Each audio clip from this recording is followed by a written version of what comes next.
Hello, today is the 18th of January 2024. My name is Areski Daoud of Risk LLC. Let's talk about Russia in Africa.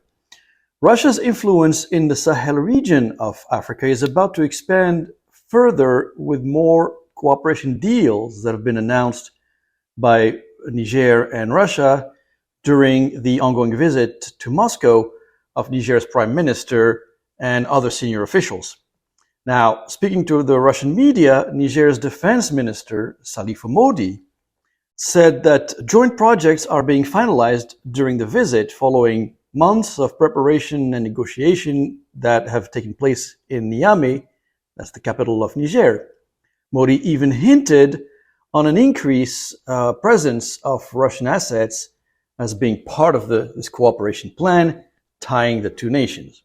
The Russian progress in the Sahel is probably an unpleasant news for Washington, but expected.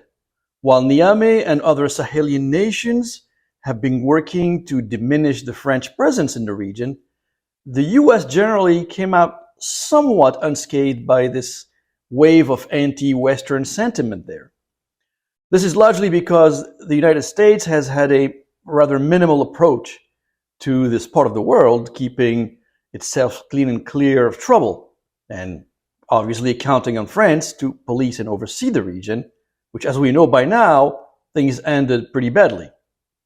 Well, meanwhile, the US diplomatic resources have been almost exclusively consumed by other crises, namely the Middle East crises, Eastern Europe, and to a certain extent Asia. So Africa remains a low priority for the Biden administration and will likely remain so during the difficult election year ahead of us in the United States.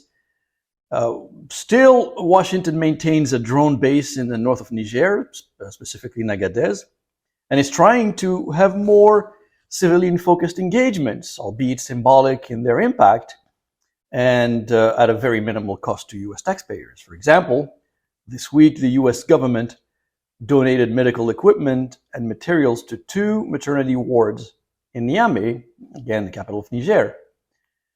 Total value of this donation, about $9,000 according to media sources in the region. This tiny donation, though welcome of course, includes such things as hospital beds, scales for babies and for adults, electronic blood pressure monitors, screens, gloves, thermometers, and rechargeable lamps. Now, will these low-cost gestures of goodwill be sufficient to convince government bosses in Niger to stay clear from Russia? Unlikely, as Washington still has no clear engagement policy with Africa, creating strong opportunities for Russia and China to up their own engagements there.